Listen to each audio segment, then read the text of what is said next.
Dans cette vidéo, nous allons voir comment intégrer les données qu'on a réussi à capter grâce à notre contexte dans notre template. La fonction qui va permettre d'afficher un template, c'est render. Ici, on va afficher le template index.html. C'est un fichier HTML qui se situe dans le dossier template, dans post et enfin index.html. Alors attention, je parle de fichier HTML, mais je dois être plus précis. C'est un fichier html.eex. EEX, ça veut dire Embedded Elixir. Si je traduis, ça veut dire Elixir intégré. En gros, un fichier html.eex, c'est un fichier HTML où on peut intégrer du code Elixir. Pour ceux qui ont fait du Ruby on Rails, vous allez voir, c'est très inspiré des fichiers ERB. Je vais vous expliquer rapidement comment fonctionnent les fichiers EEX. Pour ça, je vais cacher le code qui a été généré. Je vais créer une div où je vais mettre une ligne de séparation. Je vais dupliquer la ligne. Dans la ligne du bas, je vais mettre un margin bottom. Comme ça, si j'affiche le rendu, j'ai deux lignes. Et l'objectif, c'est de voir qu'est-ce que va permettre de générer la syntaxe EEX entre ces deux lignes-là. Donc en gros, un fichier HTML EEX, c'est comme un fichier HTML, sauf qu'on peut intégrer des lignes de code Elixir. Pour intégrer une ligne de code Elixir, c'est très simple. On va utiliser des balises avec des symboles pourcentage. Je vais disposer correctement mon éditeur de code et mon navigateur. Si je mets un égal après le premier pourcent et que je mets une valeur comme Elixir max, ça va être rendu dans le HTML. Par contre, si j'enlève le égal, la valeur n'est pas rendue dans le HTML. On met un égal quand on veut intégrer une valeur dans le HTML, et quand on ne veut pas intégrer la valeur, on ne met pas de égal. Sûrement vous allez vous demander quand est-ce qu'on ne met pas de égal. Un exemple basique, c'est quand on fait un IOPUT pour débugger. Quand on fait un IOPUT, on ne veut pas que la valeur soit affichée dans le HTML. Par contre, on veut afficher la valeur dans le terminal. Donc si je fais IOPUT, rien n'est affiché dans mon navigateur. Par contre, si je vous montre mon terminal, Elixir Max est bien affiché. Maintenant, on peut se demander comment on va passer de la donnée du contrôleur au template. Dans le contrôleur, on observe dans la ligne render la partie post-post. On peut déduire très rapidement que c'est ici qu'on fait le passage de données de la variable post au template. En effet, si j'ai envie de passer une donnée qu'on va appeler website, je fais comme ça. J'écris une clé et ensuite je mets ma valeur. Pour nous, ça va être elixirmax.com. Voilà. Maintenant, si j'ai envie de capter cette valeur, on va aller dans le template.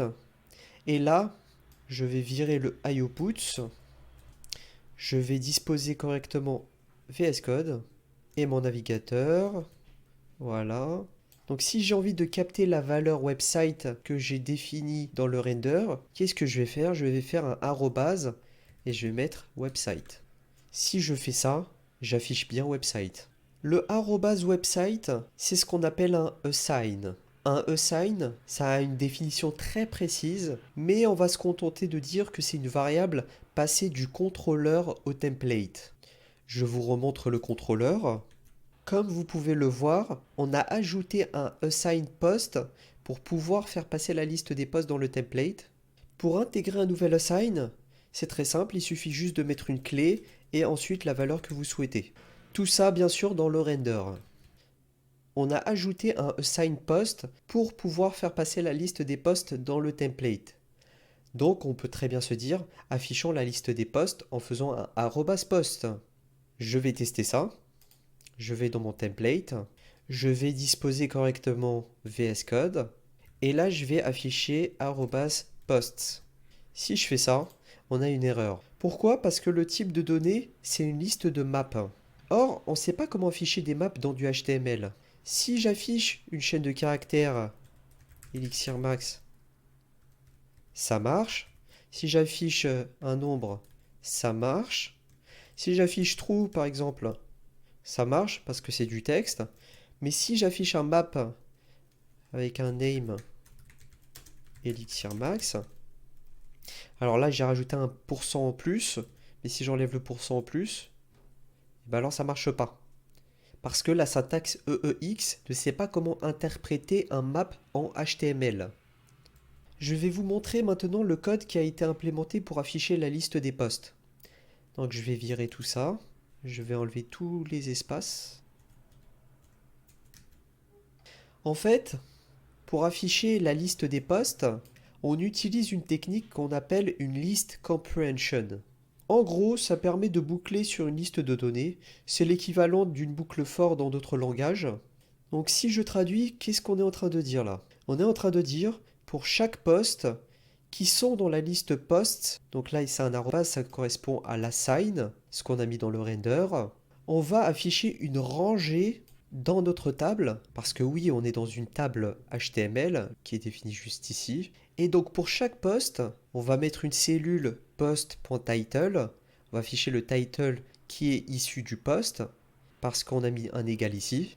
Ensuite, on va mettre le content du poste. Et enfin, on va avoir des liens. Donc si on regarde, je vais enlever la barre de côté, sidebar. On voit bien que ça correspond. Là, on a le title. Et là, on a le content, et là, on a nos 3 liens. Pour vous montrer qu'on arrive bien à boucler, je vais glisser un petit emoji juste ici. Un petit emoji validé. Non, ça n'a pas marché. Je recommence. Hop. Voilà. Je vais enregistrer, donc soyez bien attentifs. Qu'est-ce qui se passe? On a un petit validé juste à côté de chacun des titres. On n'a mis qu'une seule fois le emoji, mais le emoji s'est affiché pour chacun des titres. Et comme nous, on n'a que 2 postes, on a 2 fois le même emoji. Ça veut dire que notre for a bien fonctionné. Je précise que je n'ai même pas eu besoin de rafraîchir ma page. Le rafraîchissement se fait automatiquement grâce au système de hot reloading de Phoenix, qui permet de rafraîchir très rapidement l'application après toute modification de ligne de code dans les templates. Par ailleurs, je précise, vous n'êtes pas obligé d'apprendre par cœur la syntaxe d'un for en Elixir et comment ça s'intègre dans un template EEX. Vous pouvez très facilement retrouver la syntaxe en faisant une petite recherche sur Google. D'ailleurs, si vous voulez implémenter une condition avec un if, c'est ce que vous devriez faire. Je vous dis ça parce que c'est très facile d'oublier de mettre un égal ou de ne pas en mettre un. Donc vraiment, par précaution, n'apprenez pas par cœur la syntaxe des for, ni des if et autres syntaxes en EEX. Et surtout, n'ayez pas honte de chercher sur Google, car c'est ce que tout le monde fait. On va terminer avec les links. Les links ici, ce sont des appels de fonctions. Donc je vais agrandir VS Code. Chaque link va créer une balise HTML de type lien.